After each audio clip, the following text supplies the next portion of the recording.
Now on News 3 Live at 5, gun violence takes the life of a veteran Metro police officer. He's an honorable officer, a commendable officer. He's done a fantastic job. Team coverage tonight, reaction from Nevada's top leaders on the tragic loss.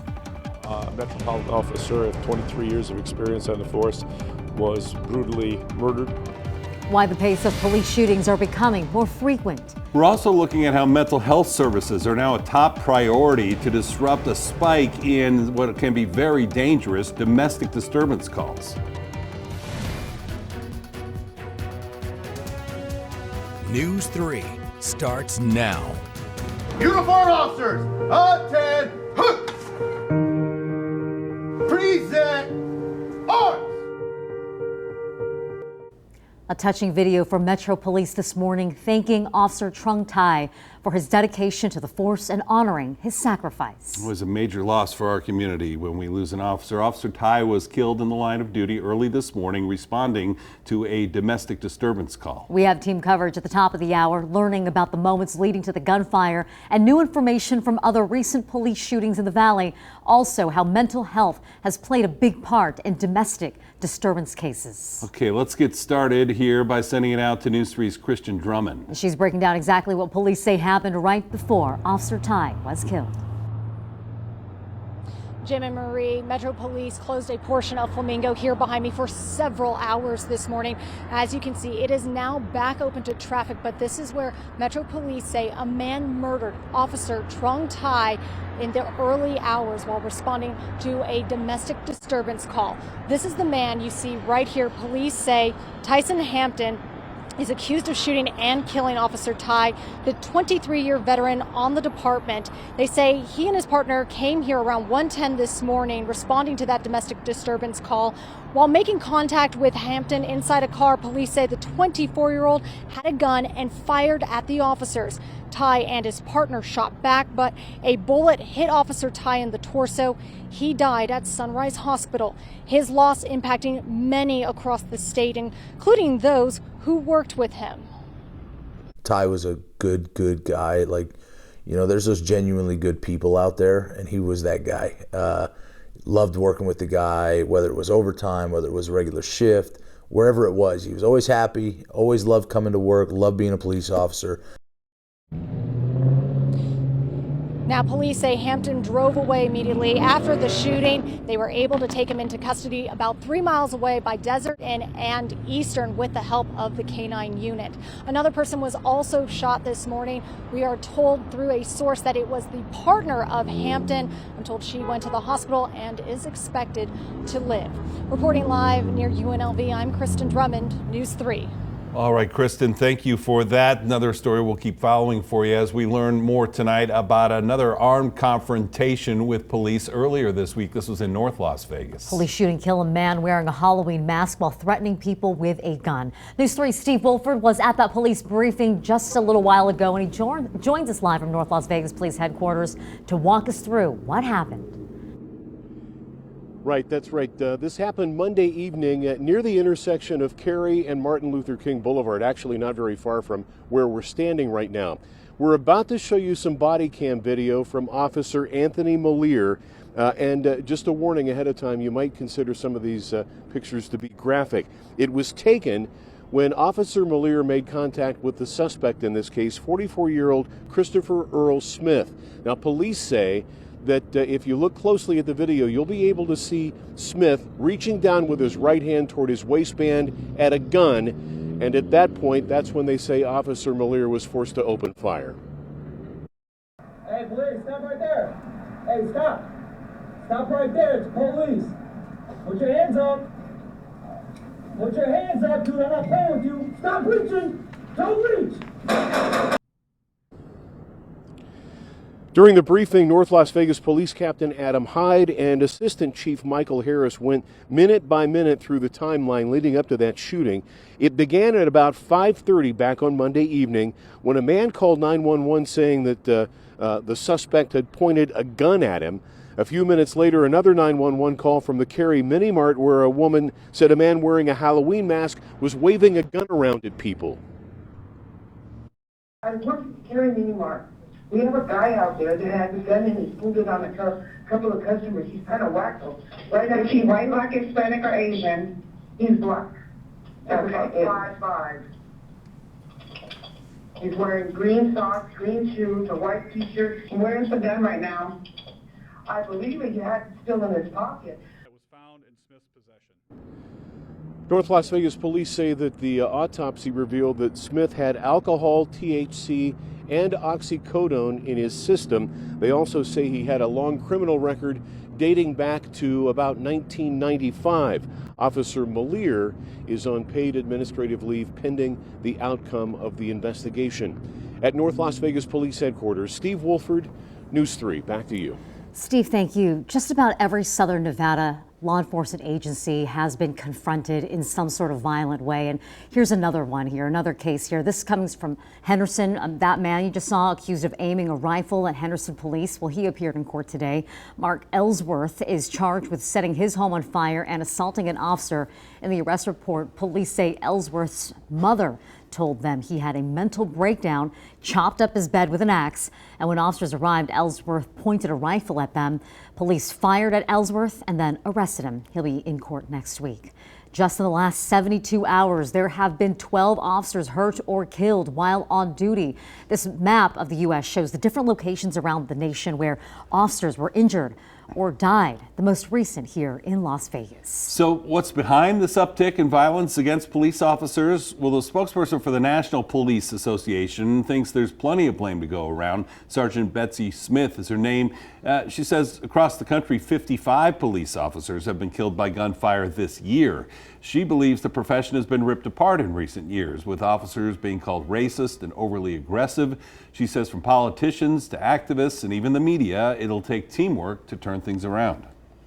Most people love the police, but there is this small minority of people who tend to get the most attention, and they're, you know, they vilify us, excoriate us, lie about us. And because of that false narrative, we see these increased attacks. Here in town, the Injured Police Officers Fund is already raising money to help Officer Ty's family. And coming up at 6 o'clock, we'll have information on how you can help. Since Officer Ty was called to the scene for a domestic disturbance, it is spotlighting the dangers and mental health needs here in Southern Nevada. Yeah, Brett Forrest joins us live from Proctor Judicial Park in Henderson. And Brett, trauma and domestic violence advocates are telling you there is real cause for concern here where we live. Yeah, Jim, Marie, good evening. Officer Ty, as we've been saying, was responding to a domestic disturbance call, and that's a blanket term that Metro uses to describe anything from an argument to something worse like domestic violence. And today, these advocacy groups are telling me how mental health issues do tie into domestic violence. In domestic violence situations, we see a lot of mental health issues with both the abusive partner and the victim. Officer Ty, the Metro police officer killed in the line of duty, was responding to a domestic disturbance call. Crime stats from Metro show domestic violence cases are down 5% this year, but the number of cases still over 15,000. Very well known that that's one of the most dangerous calls to go on to is a domestic violence disturbance. That's Beth Flory with Safe House, a nonprofit that provides shelter and services to abused women and children. She says police officers can be walking into very violent situations with these calls. Because the prevalence of firearms, prevalence of, escalated anger situation. And mental health is a big component. With abusers, you may see a lot of depression and anxiety. And then with our victim survivors of domestic violence, we often see PTSD, post-traumatic stress disorder.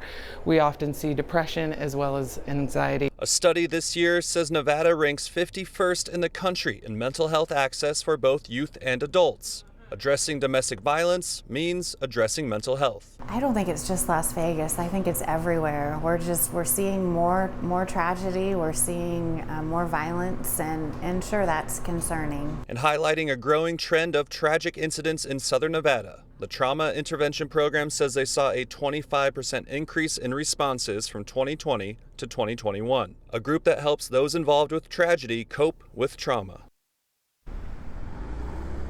And something both of these groups are telling me today is that if you do find yourself in a domestic abuse situation, that there are a lot of resources out there, especially here locally, and to not hesitate to reach out. And I do want to point out I'm here in Judicial Proctor Park in Henderson, Water Street, right across from City Hall, because tonight's Safe House, who we just heard in my story, they're having a vigil to honor victims of domestic violence here at the park. Starting at 6 p.m. We'll be here to bring you insight into what the vigil is like, and it is because October is Domestic Violence Awareness Month. Reporting live in Henderson, I'm Brett Forrest, News 3.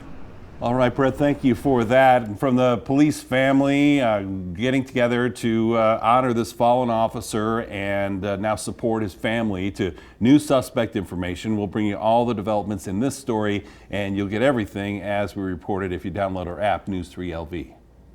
Well, the gold carpet rolled out for the Vegas Golden Knights season opener at the Fortress. Coming up, Ryan Salmon and Jesse Merrick will join us live with a preview of tonight's game.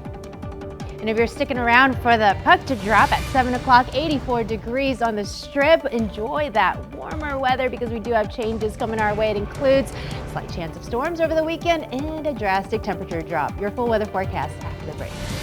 Social Security recipients getting a major cost of living boost as inflation soars.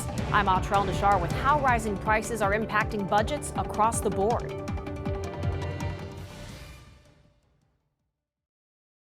Mortgage rates have hit a 20-year high. According to Freddie Mac, the average rate for a 30-year fixed rate mortgage, nearly 7%, the highest average rate since 2002, and more than double what the rate was a year ago. Because of this, home sales are dropping and prices are cooling. On the other side of the coin, some encouraging news for all the renters out there. The Nevada State Apartment Association reporting rent prices in Southern Nevada are going down right now. Haven't heard that in a while. Rent averaged a little more than $1,450 a month for the quarter. That's down $30 from the previous quarter, but compared to this time last year, renters are still paying on average about $50 more. The executive director expects rates to continue to go down as vacancy rates go up. Another bit of good news, people on Social Security benefits will see one of the biggest cost of living raises ever, almost 9% next year. So the boost is meant to help people keep up with the highest inflation we've seen in decades. New at 5, national correspondent Atrell Nashar shows us where else prices are going up and what they mean for the chances of a recession. September's consumer inflation report coming in hotter than expected, delivering another blow to the economy, revealing Americans paid 8.2% more for everyday needs than they did last year. Clothing up 5.5%, rent up 7.2%. But much of inflation is driven by food prices. Overall grocery costs up 13%. Bread up almost 15%, dairy products up almost 16%, and eggs up more than 30%. Shoppers trying to keep up. So basically, just navigate through the sale items. Yeah. That's what you got to do. In September, Americans got a bit of a break at the gas pump, but prices have bounced back since then. Other energy prices already driving up utility bills before winter's even hit. Now we are going to have to choose up here in the Northeast. Do we want food, medications, or heating oil? The vast majority of Americans, 82%, say inflation is an extremely or very important issue, according to a recent Monmouth poll, and only 30% approve of how President Biden's handled it. Earlier this week, the president downplayed the possibility of a recession under growing political pressure less than 4 weeks from Election Day. I don't think there will be a recession. If it is, it'll be a very slight recession. That is, we'll move down slightly. The inflation report may have increased the chances of a recession. It gave the Fed no reason to back off of its restrictive monetary policies, like raising interest rates. That adds to the risk that they'll go too far and push the economy into recession. Some relief coming to about 70 million Americans on Social Security. The average monthly payment will go up more than $140 next year. A lifeline for many, as there's no real sign yet of an end to soaring prices. In Washington, I'm Atrell Nashar reporting. All right, back here in town, we pulled Sky 3 off of car traffic to look at fan traffic heading into T-Mobile Arena right now. This is a huge night for our Vegas Golden Knights. News 3's Ryan Salmon and Jesse Merrick live there on the ground outside T-Mobile Arena with more of the Knights' golden entrance tonight.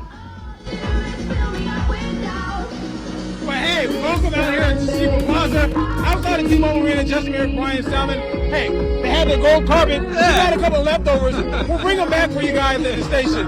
How about it though? Pretty cool, huh? That was pretty sweet. You know, good thing coming. All the players rolling in with their suits, showing off the fits and everything for the fans in attendance. It was packed. Now obviously it's died down. People are getting ready to head inside for this home opener, but it's a good time. Yeah, so the sixth season for the Vegas Golden Knights. Right now they're sitting at 1-0. Tonight though, the debut of Bruce Cassidy in the regular season here inside of T-Mobile Arena. The debut of Logan Thompson as the #1 goalie here inside of T-Mobile Arena. What kind of pressure do you think they feel? Man, probably none. To be completely honest, I mean, I think they come to this one off a win in the first game, and they come in playing light.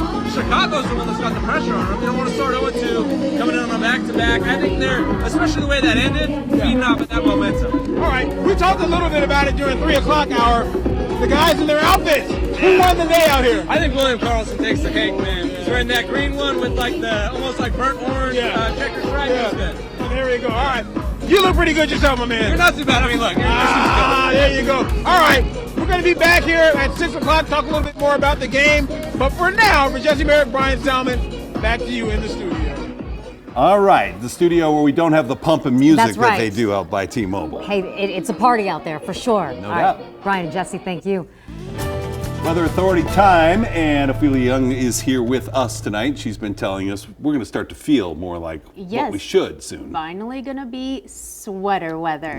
Yeah, we got temperatures actually at normal for Sunday, and that'll be the first time this whole month, because as you guys know, it's been a warm one, and today has been a warm afternoon. Out on the Strip, busy one as the Knights get ready to kick off their first home game. Well, if you're out and about there, you got 80s all the way until 10, and then 70s thereafter, cooling things off pretty quickly, but still keeping things comfortable. All right, today's high, 90 degrees, a little bit warmer than normal, which is 83, but about 20 degrees warmer than this time last year. So this time last year, rather cool. Not sure what was going on there, but we got 89 now at the airport, still hovering around that high, and today pretty much a clone of yesterday. That's what all these zeros on the map means. That puts us at 86 in Summerlin, 90 at East Las Vegas. Henderson, you're coming in at 90 as we speak, and Mount Charleston, 59 right now. Wind speed's nice and light, which is how they will behave for the rest of your evening. We got another quiet evening for us. All compliments of high pressure still rotating overhead. However, we're looking out to the southwest next for our next meteorological menu item, which is low pressure. That's been waiting patiently out there for the whole week. Well, it'll start to charge in on Saturday, and this is what Saturday and Sunday look like. Rain over Arizona and then rain over New Mexico. Las Vegas sitting at the very northern edge of that moisture, so we may get 1/100th of an inch of rain for ourselves, but chances for rain higher outside of the valley, especially in areas of higher elevation like Mount Charleston, 40%, and then areas to our south, Sandy Valley, Boulder, 40%, Searchlight 50, and Laughlin at 60%. That is a good chance of rain. This is what the weekend looks like back here in Las Vegas. 86 on Saturday, 81 on Sunday, so a 5-degree temperature drop as a result of that moisture. Just 30% rain from Saturday at 5 in the afternoon to Sunday at 5 in the morning. So conveniently when a lot of us are, at home, probably in bed. Lows tonight, 50s, 60s. We even got some 40s up north, so it'll be a rather cool one for some of us. 66 here in Las Vegas. Tomorrow will warm you up to about 70s for breakfast. About 80s for lunchtime, and then we'll max out around 89 degrees. So weather very similar to today, maybe a degree or so cooler. Highs tomorrow, 93 Overton, Pahrump, you're looking at 90, Prim 87, Alamo at 87 tomorrow. Death Valley still going strong in the triple digits, but same as yesterday, 103. We got 80s all the way for our 7-day forecast. And guess what the normal is on Sunday? 81. 81, right? It'll be the first day this entire month that will be normal. So we've been warmer than average, and we're finally there if all things go well. And then we got just nice weather for the rest of the week. And maybe goodbye to the 90s for a while. Yeah, actually, and I have actually working on some statistics coming up in our 6 o'clock for you guys. We love numbers. Yes, All I right. do too. All right, Thank you. Ophelia, You're thanks. We'll be right back.